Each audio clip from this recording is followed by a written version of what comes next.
Great. Hi, my name is Greg Abbey.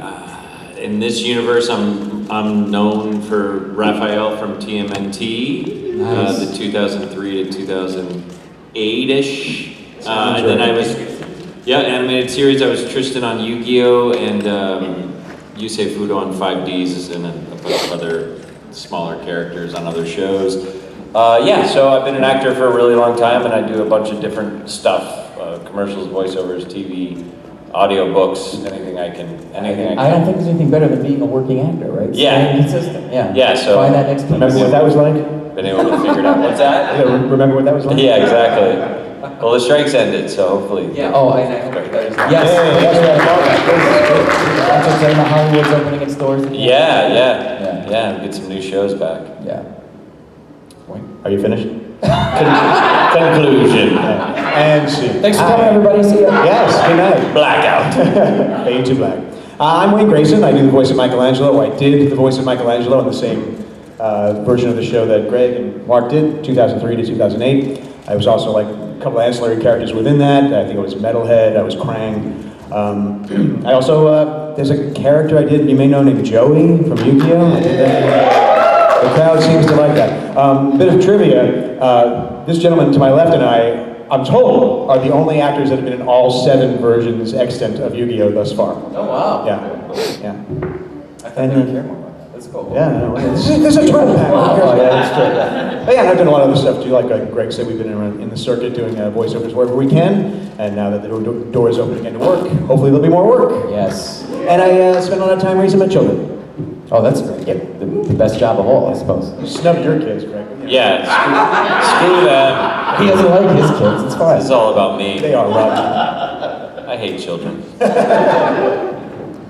I'm Mark Thompson, and I did the voice of Casey Jones on Teenage Mutant Ninja Turtles 2003 with these amazing guys. And I've also done Duke Devlin on Yu-Gi-Oh! And Chaz Princeton and Astral, and I've been on a bunch of different cartoons, things like that. I do some of the Star Wars audiobooks, and it's very fun to be here. You guys have been a really great... You're not going to mention Ultimate Muscle? Oh, and Ultimate Muscle, yeah. It's wild. Like, I feel like I'm discovering fans of that show for the first time, but several people. Yeah. Oh, really? That's really nice. Cool. Yeah, it's fun to be 3 people. Yeah, well, it's all good. 4. That is true. Even 1 is a good 4 over 3 days. That's not bad at all. If you have 1 fan of a new thing, Yeah. Isn't that what matters? Yes.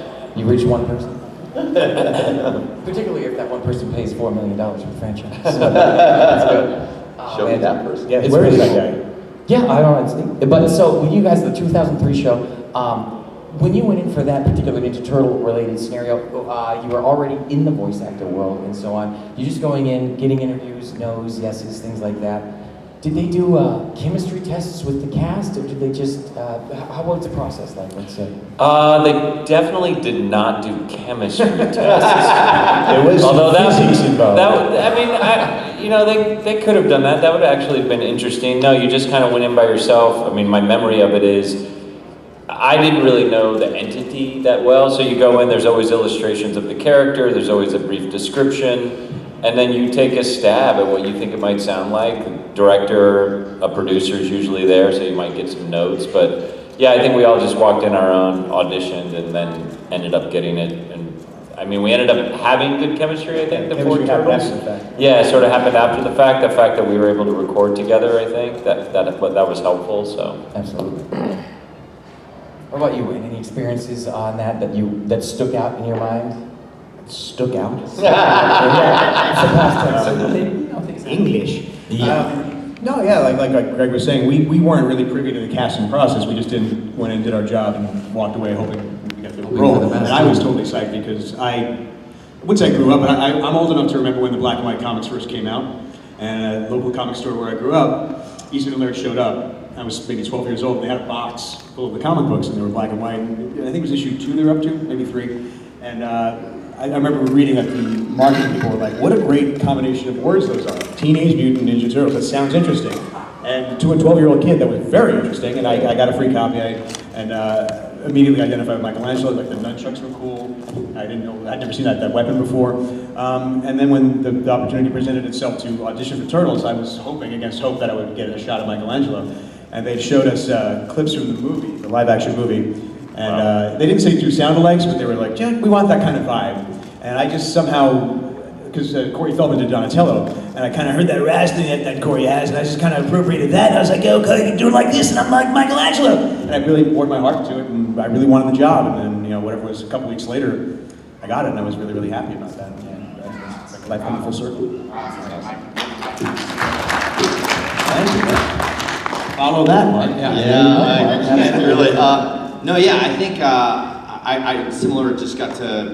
It was happening at 4Kids Entertainment. It was this really cool place where like it was almost like a cartoon factory. Like there were always like shows going on and stuff. So I was lucky enough to be involved in that through Yu-Gi-Oh and Pokemon, and so I got an audition.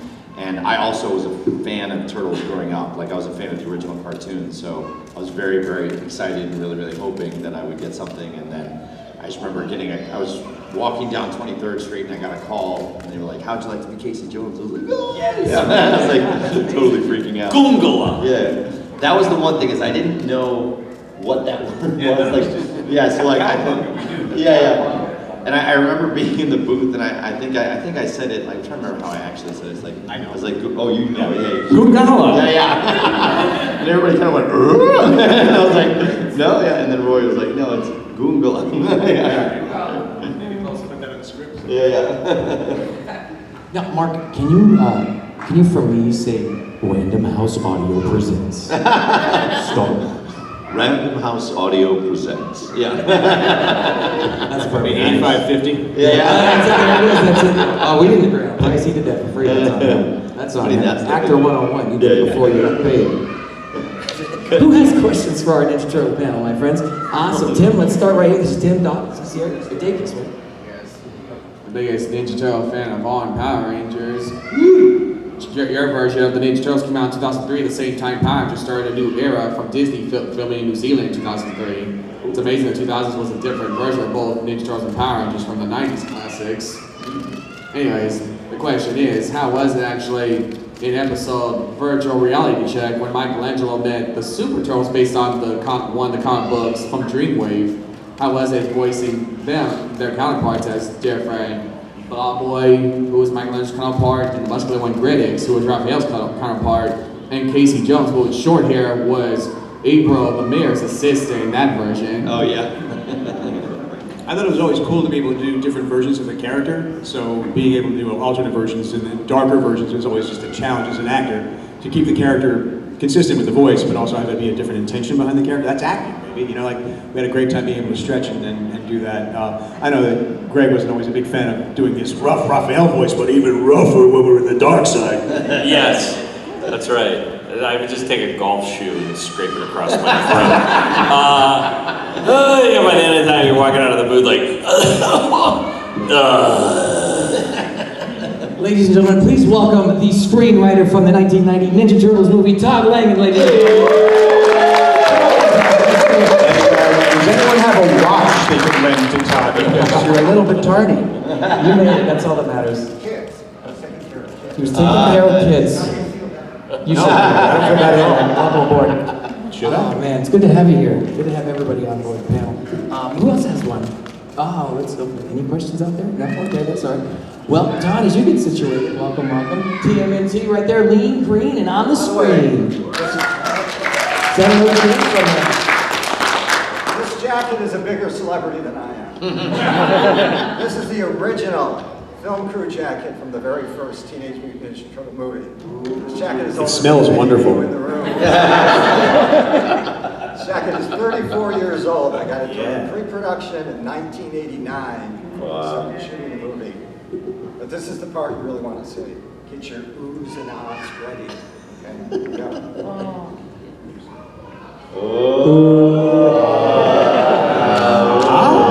Thank you for the help from all the professional voices. Once again, they forgot to negotiate a charge on that, so that's good. Who's got questions out there for our panel? Anybody? Right there in the Black Ranger shirt that'll come up here to Connor. Hello? Hi. So, with there being a bunch of different versions of the Turtles now, would y'all be down to return for like a Spider-Verse type movie, or like, I guess the Turtles Forever sequel? Yes. I mean, I'm sorry, what was the thing we did at the end? Turtles Forever? Yeah, Turtles Forever. I mean, it was fun to do. I just thought that was a really cool project. And it was also, I say this all the time, playing Raphael was one of the best jobs I ever had. So I would love to do it again. And I think that would be cool, especially now with all the versions that they've done, to bring them all together in one show or one movie or whatever would be really cool. I would love to come back and do the part. So, kind of piggybacking on what the last guy just asked, what was it like working on Turtles Forever with the voice cast of the 1980s cartoon? We didn't work with them. Yeah, we all kind of recorded individually. They did. I think they might have been in LA. I think they were in LA. So everyone recorded separately. I mean, our version of the Turtles worked together, and then they cast a lot of actors from 4Kids to play the 80s, right? Comic. Oh, right, the comic version.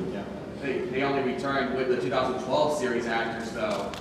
I agree, it was sad they didn't return for you when you guys didn't return in the 2012 series with them to do the 30th anniversary. I agree. Super sad. I'm about to cry. I Actually, mean, the look on your face, I'm sorry, man. Like, yeah, we never met those guys. But you know what? It still got to work together through the magic of Hollywood, right? That's right. We'll call it that, So- yeah, we'll call it we work together. The Turtleverse is still a big piece of it. Into the Turtleverse. John, I want to take it back just for a few minutes to the live action verse of, and I don't want to play favorites with Ninja Turtles, but my Ninja Turtles was your Ninja Turtles and Judith and the gang, and this all kind of spawned. Well, it was all possible basically because each thing continued to be a success. But when you came, We're the fourth. the fourth We're iteration. the fourth thing. Was it comic books? It was the, okay. You can tell I'm a pro with the mic. So. By the way, writer. Okay. So it started with the comic books in 1984. Then it was the cartoon show in 1986 or 7, I believe it was. Then it was the merchandising.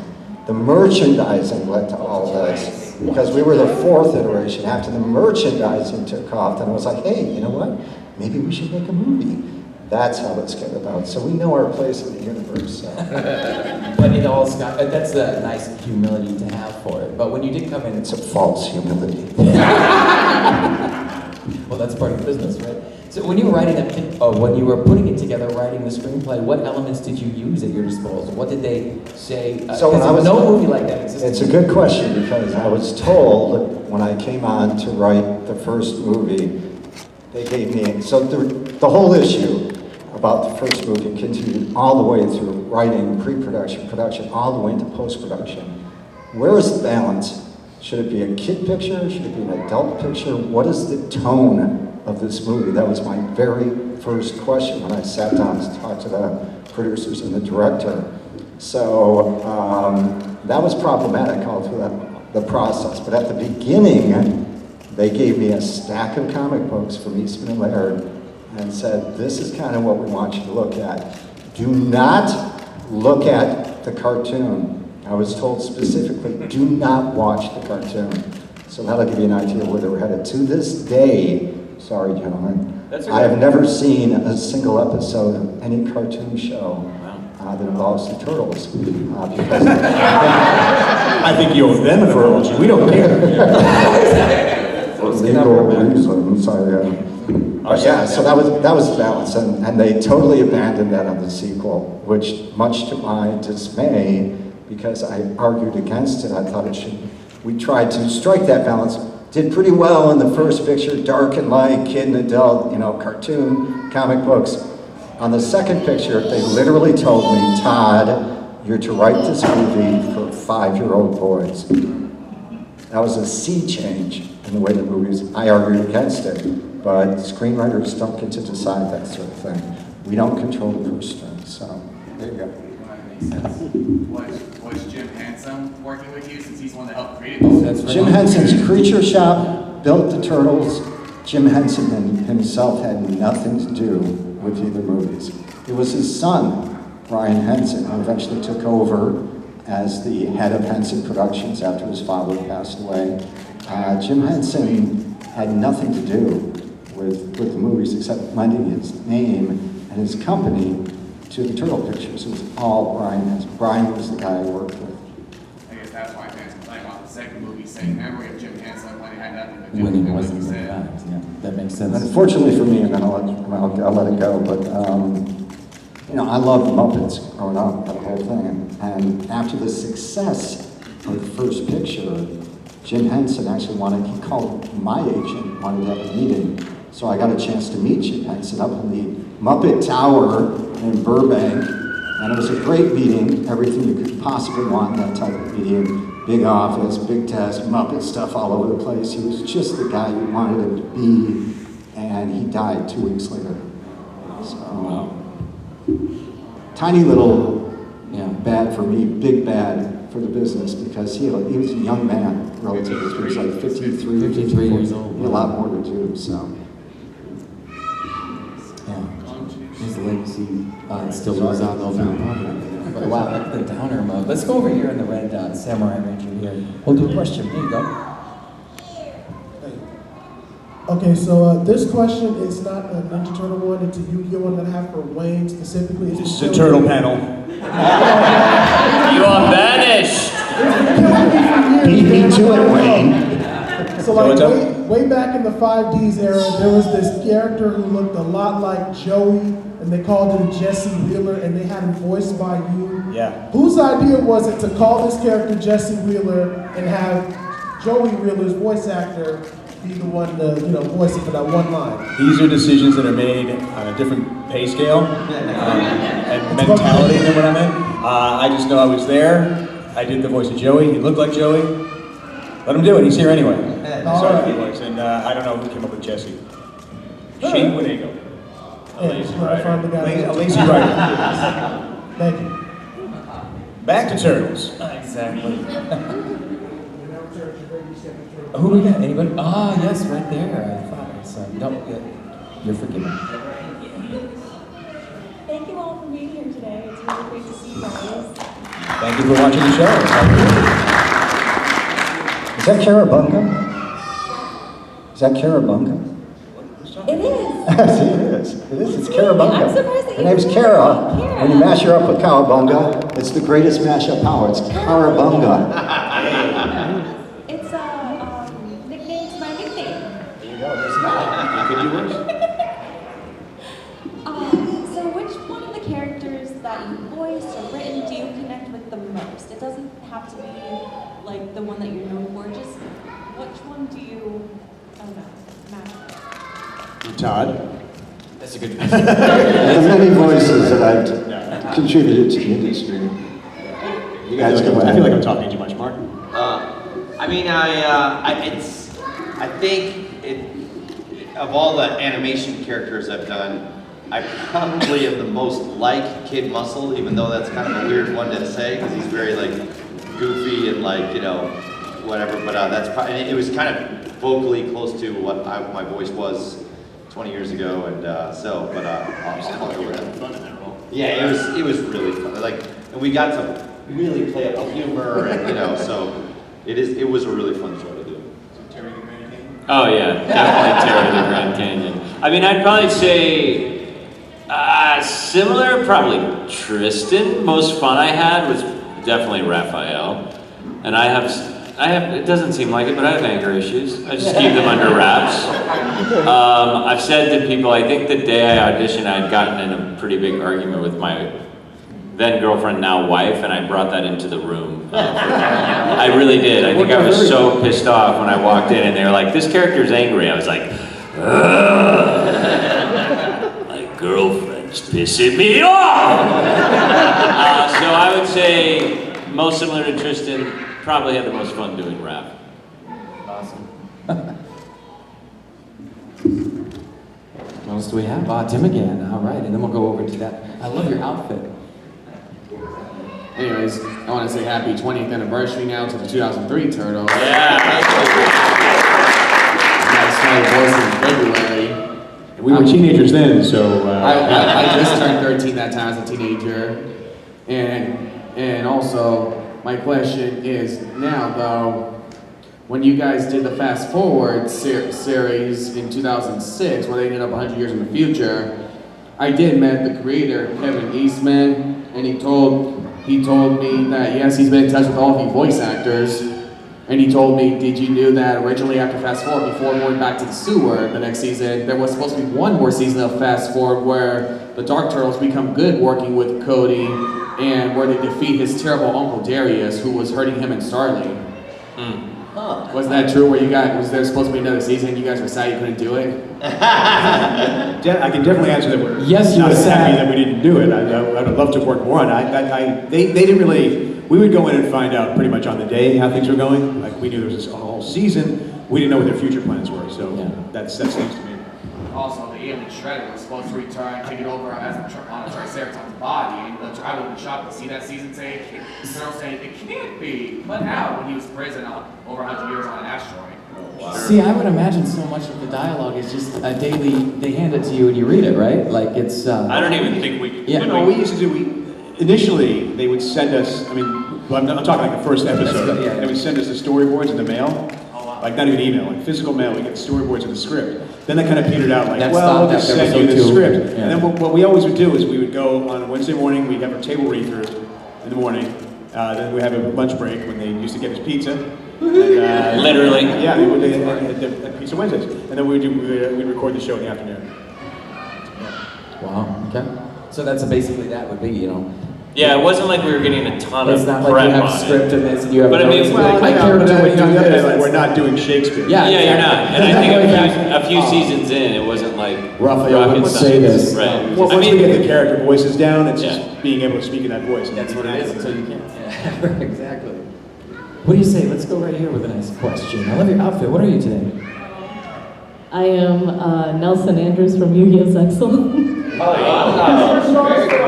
Yes, as per Robin or the Sparrow, thank you. My question is for all of you. So, has there ever been a time in the booth where you got a script and like you got so emotional that you actually started crying in the booth because the scene was just that emotional, or that you really tapped into it and you related to it very much? Gosh, I don't know that I ever came to tears on anything that Konami wrote. I don't know. You guys? There were times where, because when we do voice acting, it's just entirely using our voice. We can't use our body, our face. So if you put so much of yourself into the voice, and you're trying to convey these emotions and the acting through it, it does just physically take a toll. And you may be crying just because of what it's doing to your face as opposed to just having the emotions for it. I know I had a tear or two, but there were times when like Mikey would get introspective at the end of an episode. The Christmas episode with Clunk was certainly a very touching thing. I don't know if I openly wept, like Greg said, but I was touched. I know that Greg cried one time because he was deathly ill with the flu once. And Please let me stop. Somebody kill me. But I don't think there was emotions either. That was just Mark Thompson cried basically every day. We're gonna go on record now. All the time. Not so much on any of the anime stuff, but a couple of the audiobooks I've gotten. There's some really touching scenes in there. Yes. The answer is yes. The same question for you, John, as writer. Yeah, well, I had the opposite experience. I used to be in tears when they took my emotional stuff out of the script. So that was my experience. Oh man, yeah. I cried when the episode when Cutting room floor. We got one right here, Tim. We got one. Let's see this. Here you go, man. In Turtles versus Yu-Gi-Oh, how much fun did you have on one compared to the other? Sophie's choice. Honestly, because we did Turtles all together at the same time, that's just has to be more fun because you got 3 other guys to play with. Right. Because when we do Yu-Gi-Oh! and Japanese animation, it's just us alone in the booth reacting off of a semi-done episode, or like maybe you were first and there's nobody to react off of.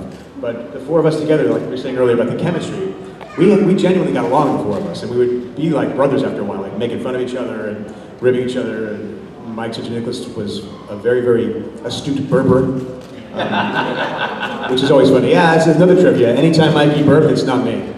It's Mike Nicholas. So cool. I can't burp like that. It's disgusting. He's a monster. Awesome. We got a couple more. I know I said I'll go right here with Don. Bring it right to you. Here you go. All right. I always love asking this question to all the voice actors that I interviewed. Have you guys ever played pranks on each other while being in the booth? And what was the funniest prank that you've probably ever done? That's a great question. This is difficult. I mean, like, I don't know what we can talk about. I mean, we didn't get really gross or nasty. I mean, there was some gaseous emissions, shall we say?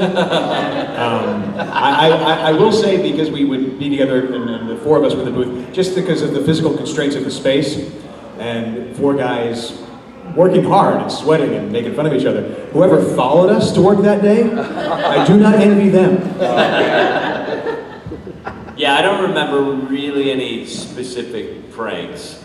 I don't know, Mark? Well, we would make fun of each other, like, if there was like a weird line reading, if someone flubbed something. Sure. We wouldn't let it go. We'd keep making Yes, yeah, for sure. There was one, there were like 4 or 5 booths at 4Kids where all the different shows would be going, and there was one booth where you had to walk through the one booth to get to the second booth. And so I used to like sometimes hide in the second booth when Joe would tell me that someone was coming in, and I would like try to like scare them. So I think I got Jason Griffith pretty good one time, and like, he didn't know there was anyone in the booth, you know, so. You rapscallion. Yeah. Ironically, as the writer, I actually have a story about a booth prank. Really? Because this is very rare in Hollywood for a writer, but I was called in during the post-production process on the first picture for circumstances we won't get into. But I was present when Kevin Clash, the voice of Splinter, in this case, was doing his looping work. And so the person who was supervising his looping at the time, who was a producer, left the booth and said, you know, just work on stuff. Think about this final scene. It's the scene up on the rooftop. The turtles are victorious. They say cowabunga. Splinter is like they're joyous and bouncing around and stuff like that. And Splinter looks like he might say something, but there was no line there. And so Kevin Clash recorded a line and said, let's see how the producer likes this. So the producer came back. They ran the scene. The turtles say cowabunga, jumping up and down. Splinter looks at him, we see the close-up of Splinter, and he says, in Kevin Clash's voice, little bastards. We didn't use that line. That's right, Elmo said that. Don't blame me. I'm just reporting the news. Okay, so this question is sort of a piggyback off what the Sparrow had said earlier. Was there ever a moment during recording where you're just sort of looking at the script, seeing what's about to happen, what you're about to read, and you just kind of go, what the hell? I specifically want to use this one moment where at the end of the 5th season, I think it was, the turtles turned into dragons. What? I want to warn you guys before you answer. I have the strength of the Writers Guild behind me here. So take care, all right? Everything was perfect. I loved every word on the page. That's the correct answer. That's not an answer at all. It's a smart answer. I mean, there's always weirdness in these scripts. I mean, the show is called Teenage Mutant Ninja Turtles. That's weird right there. So, yeah, I mean, I don't know that Turtles was so much where we because it was kind of consistent. It was an adventure show. It was in New York, and we were living in New York, and we were recording in New York. Yu-Gi-Oh! Is all over the place. I don't know what's going on in that show. Yeah, I would say more Yu-Gi-Oh! I don't remember, I mean, the writing was, everyone was really invested on that series. It was the first prelay that 4Kids had done. They had just only done dubbing. I think everyone was really excited to have the entity, and I know the actors were. I mean, we just had really high-level people across the board. The directors, the post-production. We had this amazing engineer named John Dixon who ran the sessions. So yeah, I mean, I think we were all invested in that show for sure. Yeah, Yu-Gi-Oh! I mean, Tristan was a robot monkey for like 18 episodes. I had no idea what was happening.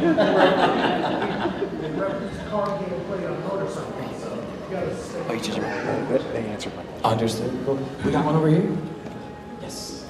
Black Ranger power. Here you go, man. So this is a question for Todd mainly. How did you feel having to bring Shredder back in the sequel after you kind of got crushed? Say that again. Somebody, would you repeat the question? Or? How did you feel having to bring Shredder back in the sequel after you got crushed by a garbage truck? I wanted him back. I was the one who pitched it. I was up. It's like he's like the big villain, and we're still on the big screen. My intention. Nobody else was apparently thinking this in this direction as the third picture shows, but I was thinking trilogy at that point, and so I wanted them connected. And we weren't quite done with the Shredder. You didn't see enough of the Shredder in the first picture. He's by far the most visible and famous villain in the franchise. So it just made sense to use him again. Besides the old, the hand coming up to the garbage dump, that was like a no-brainer. So, but I will tell you this: the beginning of that movie was supposed to be far different. That whole sequence with the Shredder coming back from the dump, basically, was supposed to be intercut with the Turtles. It was a whole different opening where they were like practicing their martial arts on the rooftop, but Splinter is distracted because of all this stuff he's hearing about Bruce coming back and stuff. And I have many regrets about the second picture. That's not even close to being the biggest one, but it is one of the ones, because the opening that they used was a straight up opening about, dump truck goes to dump and comes up. There was no the picture's supposed to start with the Turtles, okay? And it didn't do that. And in my opinion, that was a mistake, and still is. So stick around. Anytime we ever have a panel that's long enough, I will bitch a lot about the second picture, just so you know. Sorry, kids. You have to be passionate about the project that you're working on, otherwise it's not going to be a good project, right? Until they beat it out of you at the producer level. So. I've got a question over there. As we go down, though, Mark, I was hoping that, all of you actually, but we'll start with you, Mark. Going into what got you into wanting to be an actor, or specifically a voice actor, and who your inspirations may have been from the past, if any. Oh, yeah. So I was never athletic, as you might be able to tell. And I wasn't like a brainiac or anything like that, but I kind of felt like I found my niche, or like a place where I was good at something in high school and junior high, and kind of doing shows and plays and things like that. And my mom was like super supportive. Like as soon as she saw that I had a mild interest in it, she was signing me up for singing lessons and acting lessons and improv classes. And so I got really involved in it in high school. And Miss Hofstadter, Miss Ham, Mr. Frost, if you're listening, they were really encouraging to me, and kind of said, you could maybe do this, like you should really consider doing this. And so I really am grateful to them and my mom and all those teachers for doing that, because I was thinking, oh, this would just be fun, but they really kind of were like saying, you should really try. And so I ended up going to college for acting and studying acting, and wasn't necessarily setting out to be a voice actor, just wanted to be an actor, but then fell into voice acting my sophomore year. There was an audition for a cartoon on MTV, and this was like the olden days before the internet.